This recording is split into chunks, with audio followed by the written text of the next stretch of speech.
Madam Ambassador, government's political will, without making you get specific to any government on the record, on camera, how do you deal with political will when it's at the government level that some of these decisions to hold or protect or not protect or attack are happening?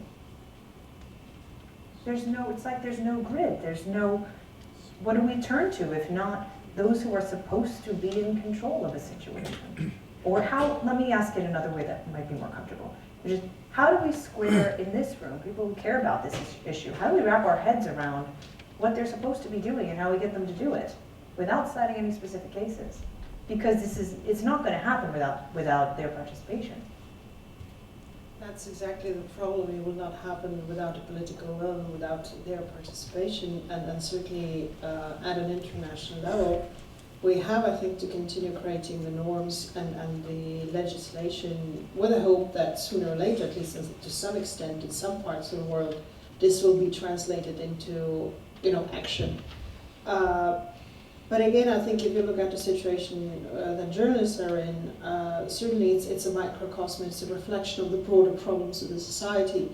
You cannot expect a society which abuses its own populations, which ignores human rights, which is headed by autocrats, repressive leaders, and where basic rights and freedoms are considered to be secondary or insignificant or absolutely unimportant to human lives. You can't expect these governments to make sure that for some reason they single out the journalists and treat them in any different way than they treat their own citizens. And that's a part of a much bigger picture, certainly, where the battle will continue and it will be a constant struggle, I think. And in a way, I believe, in spite of the realism of the situation, we know that things will not improve by any measure anytime soon. Things might deteriorate in specific situations. But we have to keep just reminding that the issue exists.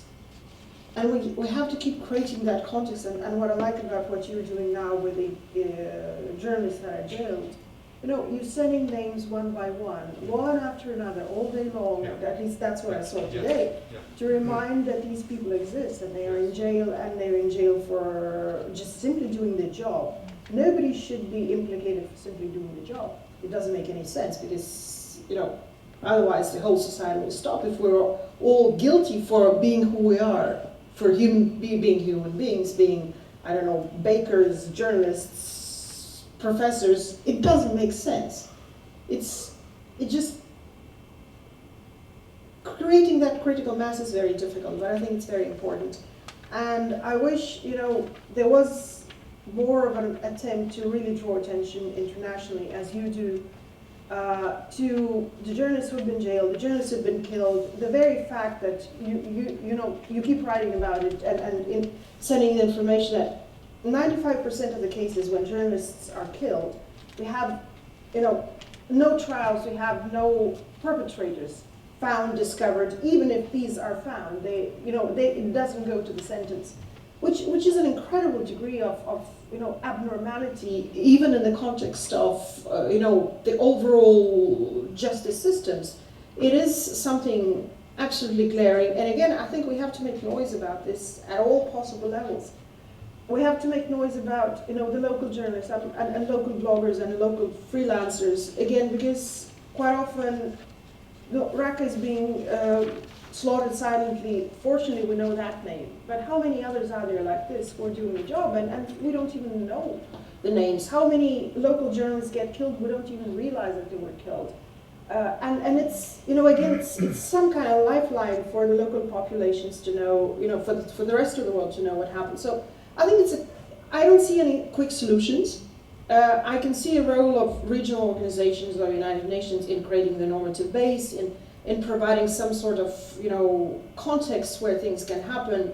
And at least where I come from in Europe, you have Council of Europe, which has certain sets of normative base for protection of journalists. You have OSCE who does that. United Nations has this 2006 resolution, now resolution of this year.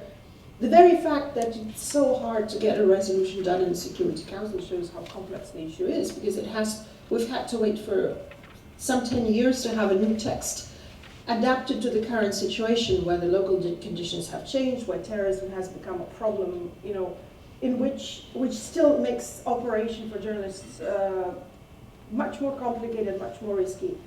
And none of this has been reflected. And when we took up the issue, we were told that, no, this will not fly, you can't get that through. In the end, we did get that through.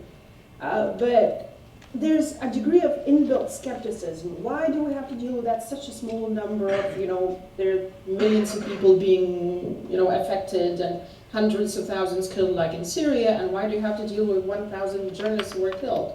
No, it's a level of cynicism that exists because, again, the more corrupt the society is, the more criminal the regimes, the less they want the transparency and the world to know what's happening, and therefore it is an uncomfortable force in the middle, the journalists who are exposing what they're doing, and in that sense I think, there will never be a positive climate.